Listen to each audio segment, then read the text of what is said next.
I'm just telling my son I'm going live. I have a sick child at home, and I'm sure those of you who are parents know what that's like. Actually, my kids are used to me being online and doing live, so they are actually remarkably good about it, which is a huge blessing. So today, what I wanted to talk to you about is a very personal story of my decision to have left work in order to follow my own path. For those of you who are tuning in, if you're online, please say hi because I love to know who's out there and how to connect with you. So, those of you who don't know the backstory, I spent nearly 20 years in the Australian Public Service. In fact, if I had taken my time out as remaining long service leave out to draw it out, it would have been 20 years exactly. But I opted to pretty much just burn the boat and leave, which is a bit controversial.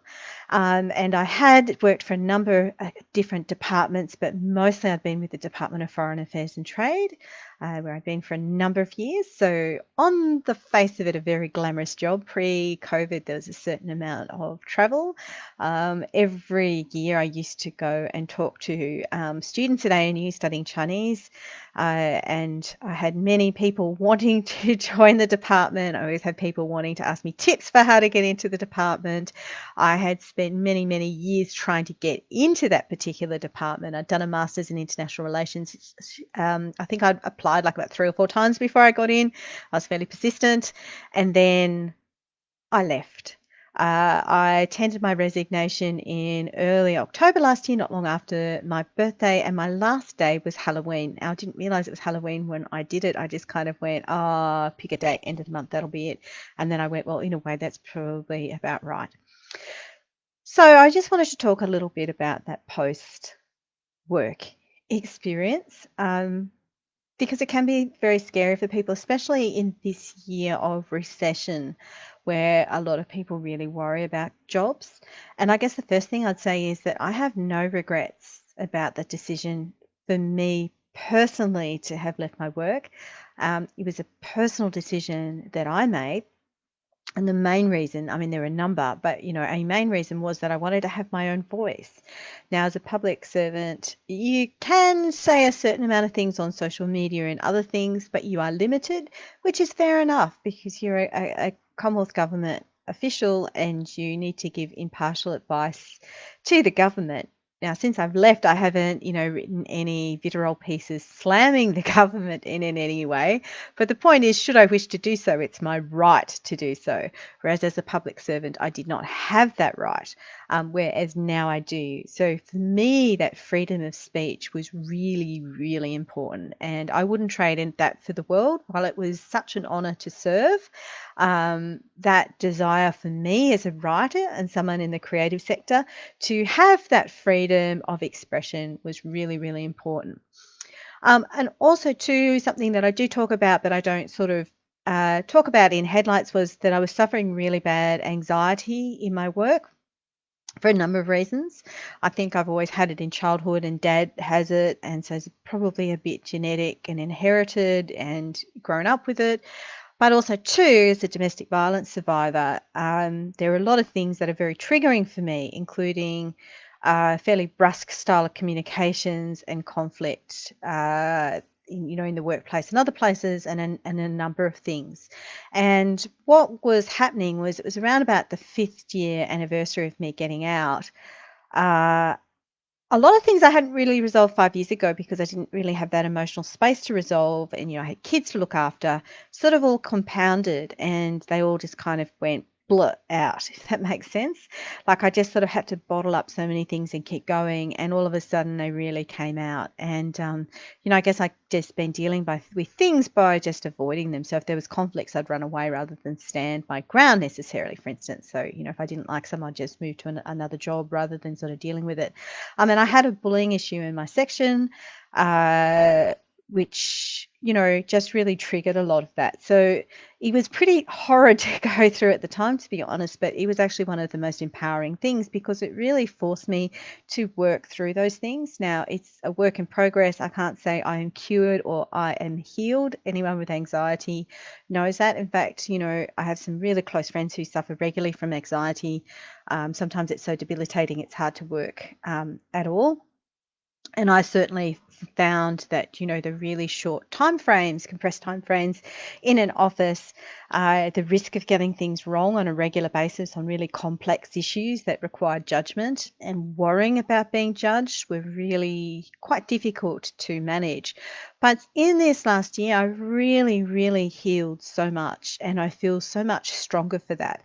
So I guess just recognizing that that wasn't a good place for me to be in at that time for a range of different reasons. uh, you know, I wouldn't change that for the world. Like, your health and well-being is so important. Your mental health is so important. I think I was probably about 6 months away from a breakdown, to be honest, and hubby agrees with that. We have a very loving relationship. It was certainly tested through that time, as it was, the relationship with my kids. So I guess that's that point. First point is there's absolutely no regrets at all about me leaving. It was time. I had my own voice. And it's really helped me heal some of, the mental health issues I had. The second thing is about scarcity mindset. And I look back now and I go, why was I so scared to leave? It was a big thing for me. I had a solid job, solid six-figure public service job with one of the best superannuation schemes around. I had stayed in that job even through times that were really difficult because it was important for me to provide for my children. Now, when I say times that were really difficult, like that period when I was going through domestic violence, there was no support from work. In fact, I had a boss in Taiwan who was openly, I guess, abusive in return. I remember coming back to work with a black eye and him yelling at me and telling me I was effing useless.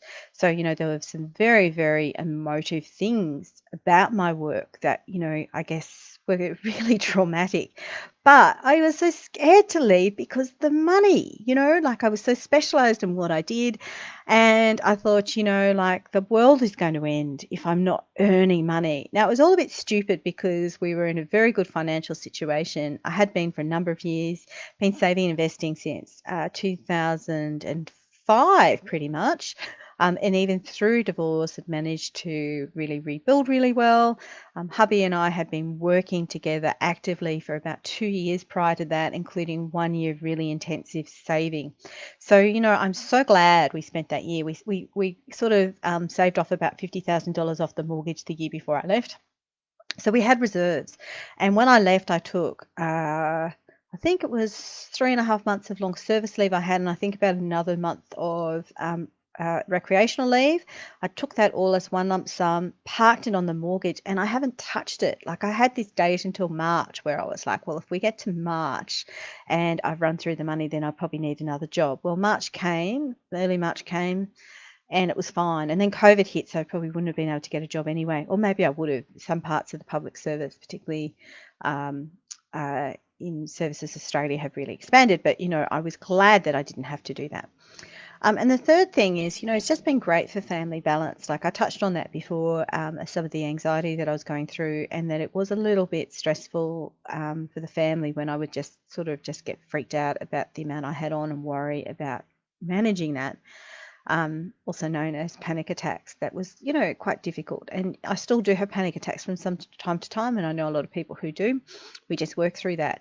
But this year has been a phenomenally difficult year for everyone, but especially young children. We've had, the really bad bushfire haze here in Canberra. We had it from late November. I think it was the 22nd or 23rd November that the Black Ridge fires started, right through up to sort of mid to late February, which is a really long time. My youngest was having breathing difficulties. Both of my kids were scared.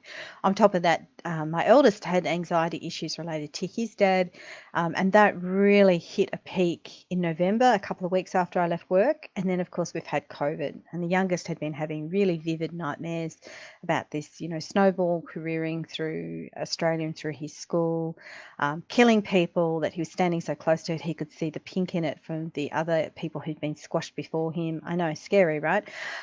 So I'm not really into this kind of surrendered, wife, woman, mother role where you put everything ahead of your kids. But I just recognize that this year has been a phenomenally difficult time for so many people, but especially for the little people. And I think having being more flexible and being less stressed and being there for my kids as I'm building up my business has helped them have a more resilient framework that I think is going to last them for their life. So, I think, you know, you couldn't have given me $1 million to have been where I was working previously and to have missed this opportunity to help guide and be there during this year. It is just, it was just the right time to have, for me personally, to have moved to this more resilient kind of model. And then the other thing is, I think I'm working harder than I ever was before. Not necessarily earning the same money. In fact, I'm not, but I am definitely feel so much aligned with my purpose. Like I was working really long hours beforehand, but like going to a lot of meetings where I was like, well, I don't know why I'm here. This just doesn't, I don't know why I'm wasting my time in these meetings that don't really have anything to do with, what my purpose is. And half the time, because I was in a job where the role wasn't so clear necessarily. There were some things that I was doing that I was really passionate about, but a lot of the time I wasn't really quite sure, like, why am I spending time on this? You try and explain to people outside of work what you did. And I'm talking about general terms, like everyone in government knows you can't talk a lot about the specifics for security reasons, but you can talk about a general parameter of what you do, and people sort of glaze their eyes over and go, well, what are you doing again? So I didn't feel as aligned with purpose in my previous job, and that was something that I always really struggled with. Like, why was I here? Why was I wasting all that stress and energy? Like, what was I actually doing that was making the world a better place? And some days I could answer that, but not all days. Like, it wasn't bad. But now I know, like, in this year, this COVID year, I'm helping people have faith that they can save money, they can earn money, that they can attract abundance. I'm really clear on this. And I know this from all the messages that I get or the comments on social media, people who do my course. I know that what I do is really making a difference. It lights me up. The podcasts that I do, the interviews that I do, I just feel so incredibly amazed and humbled to be a storyteller or a facilitator of other people's stories, so that other people are sharing their wisdom. And it just feels so aligned with what I want to do. So, just definitely no regrets for that. Like, I would pay for that experience. Like, I'm not earning a lot of money from it yet, but I would pay for that experience because it is just so powerful. And after nearly every podcast interview that I do, everyone feels it. Like, my guests feel it. My husband, who's more introverted than I do, even he will often say, yeah, geez, that was a good podcast. And you can feel that energy and you can feel that. And that was something I never really had in my work, really. And you can probably see it just from my face, how I light up compared to a year ago. Like, I was always fairly joyful. Yeah, I know, joyful frugalista with anxiety, right? But, that's life. It's life. It's up and down. You're not joyful all the time. It's how you navigate with resilience, life problems, is that what really matters, I think. And the fifth thing I'd say is about boundaries. So, when you're out on your own, you really need to have clearer boundaries and just say no a lot more and to really demand your self-worth. This was always difficult for me when as a woman working in government, like I had this strong work ethic, which is all about, doing more than you're asked to, showing that you're a willing person to do things. This, really aligns with a lot of my beliefs. But what was happening too as a woman, that I'd find that I would be overburdened with all the admin with the team and I'd be stressed out. But other people would get sort of the plum sort of work that would look really good on a resume or a CV or in a selection criteria, and they would get promoted. So it was really hard for me to have boundaries to say, well, I'm already doing 2 really complex main tasks. Most people are only doing one plus a few other bits. I've already got this, like, and these are my priorities. I don't have much capacity for other things right now. That was always something that was really confronting.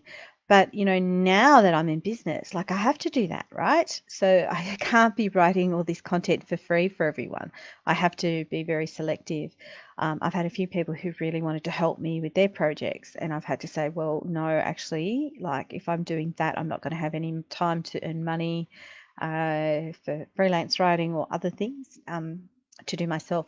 And on the freelance writing, I've had to, like, even the past week, say no to some things that on the face of it looked really good, but, they weren't paying, or they were paying late. They were difficult to deal with. And so I've had to say with love, there's boundaries here about my self-worth. I'm going to be aligned with those things that are aligned with my values. And look, it's all flashy and it looks good and it's great to have your name out there with lots of views, but, it's not really who I am. I've just got to say no to love with that. So, that's been a big thing for me, is learning to have stronger boundaries. And it's still a work in progress. It's still not fantastic. But it is getting stronger, I think, and it's more self-expressed. 6.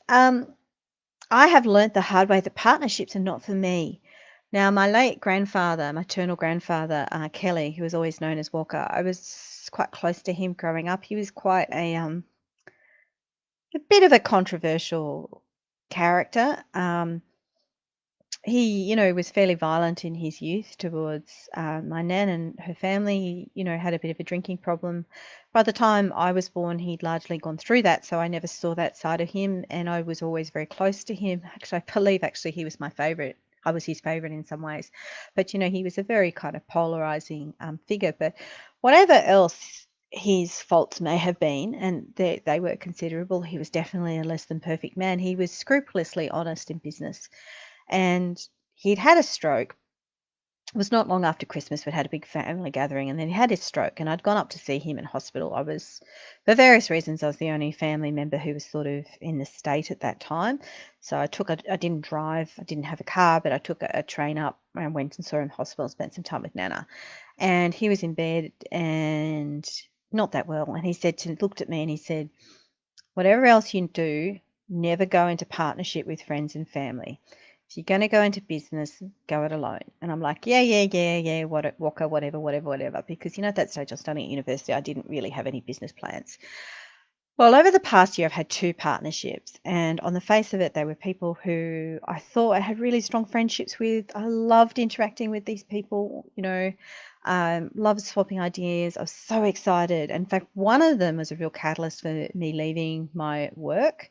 I think she egged me on a little bit, but, I was heading that myself. She'd left her work too, and I thought we had all these plans for, really working on a podcast and expanding some other business ideas that I had.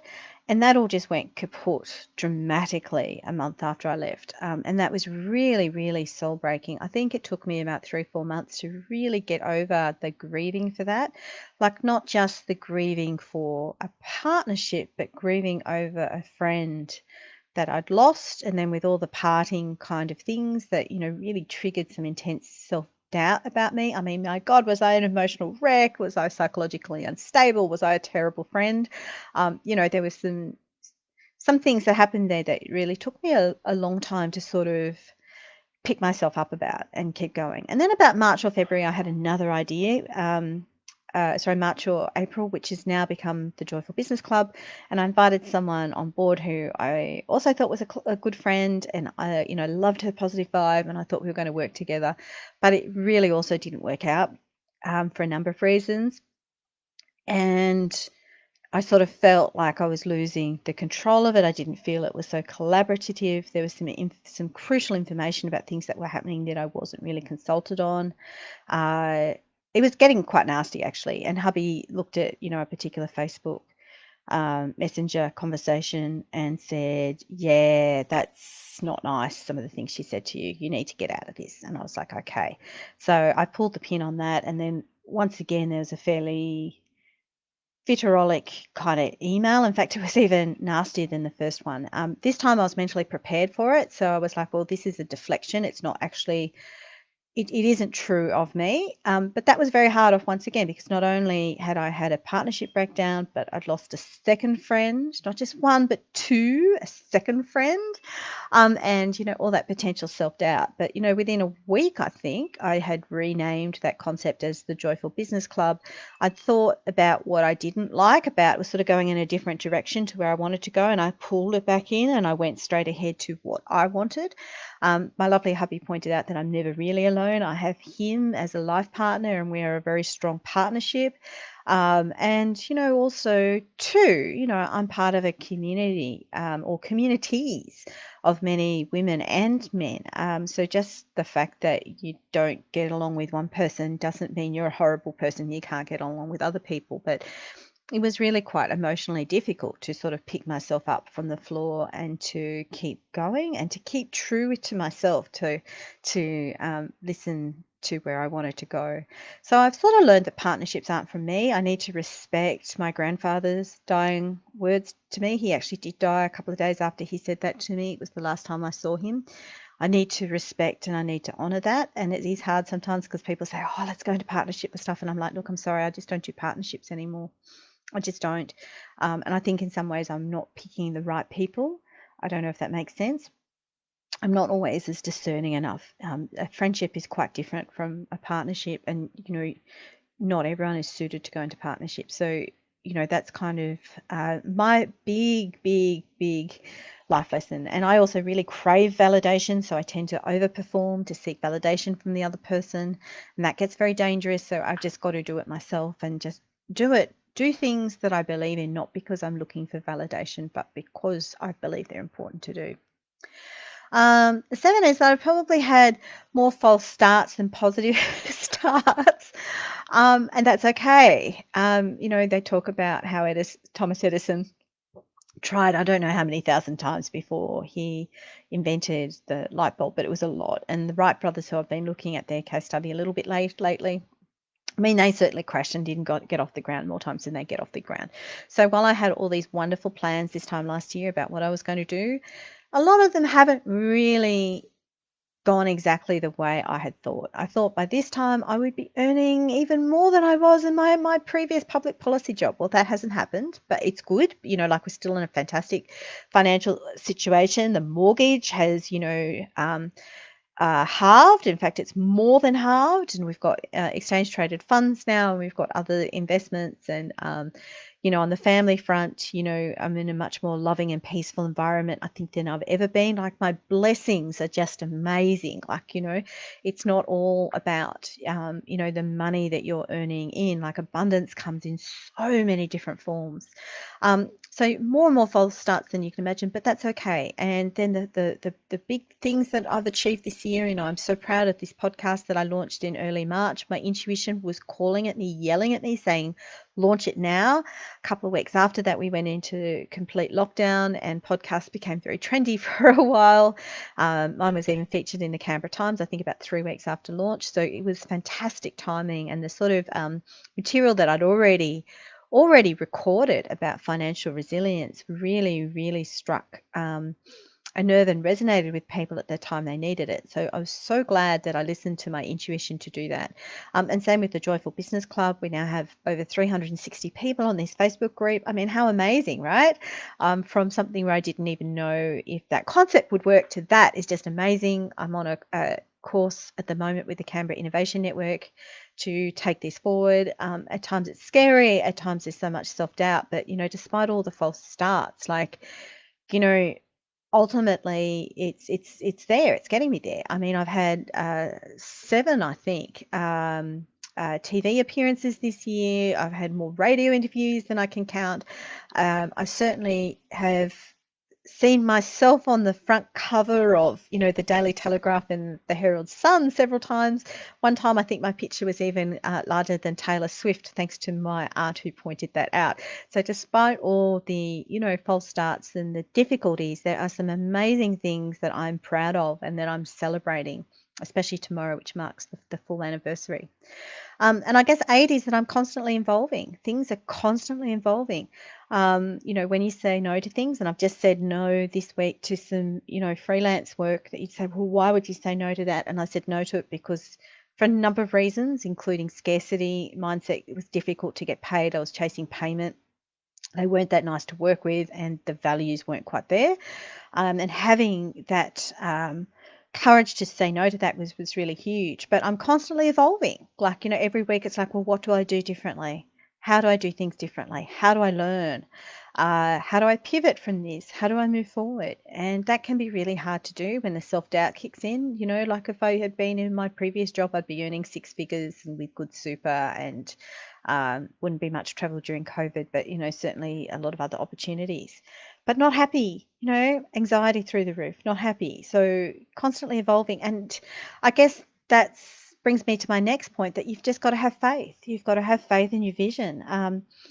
The last the day that I quit, we had the lovely Amanda Whitley over for a podcast, who she's founder of Her Canberra, and she spoke so eloquently. And we were talking about how women in business, on average, they only earn, I think it's $590 a week. And that's the truth. And I remember thinking at the time, well, no, that's not going to be me. I'm so much smarter than that. I'm so much hardworking. Like, this is going to happen. But the reality is, there's building a business, and in my case, businesses, is like giving birth to a baby. Like, it's going to take time, right? Like, it just doesn't happen overnight. It takes a while to conceive, let alone to have, the whole to birth, and then of course afterwards. So there's going to be a lot of birthing issues on the road, and sometimes you're going to feel tired and overwhelmed. It's not all sort of plain sailing, but you've got to have faith. You've got to have faith in the vision of what you're doing. And I guess it's never really been clearer to me than now, a year on. I am deeply passionate about what I do, with the Joyful Frugalista, with the Joyful Business Club, and I've got another idea coming. This is an early sneak preview of this. This is the Joyful Fashionista, which is going to be a site for promoting sustainable clothing. So think very, very fashionable secondhand clothing. But that's not released yet. That's just at this stage in the idea conception phase. But I'm so excited about that. So I guess there's a couple of my key takeaways. I began by saying I have no regrets, and you can see that, I'm sure, in me. There are no regrets. I've been happier and more aligned with my purpose uh, than ever before. It's still a work in process. Just because I left a toxic work environment doesn't mean I don't attract that sometimes in my real life, in terms of people I can sometimes work for and other things. And it takes a lot of courage to stand up to those things. It takes a lot of courage, when you've had things fail significantly, like I have, in terms of partnerships and others. It takes a lot of courage um, to move forward with grace and dignity, and not stir the pot, but still come away with still believing in yourself and your abilities and your vision and where you want to go. Like, even when you've got other people telling you that it's not going to work, you've got to believe that, and follow the positivity, like follow the positives. Hold on to those things that are really going to light you up, and those people who are your supporters, who are really going to cheer you on and really going to understand you. Those things are really important. Thank you so much for listening. I would love to hear some comments on what you thought of this. Have you left a full-time stable job yourself? If so, what was the process? How did it go? What were your experiences? Thank you.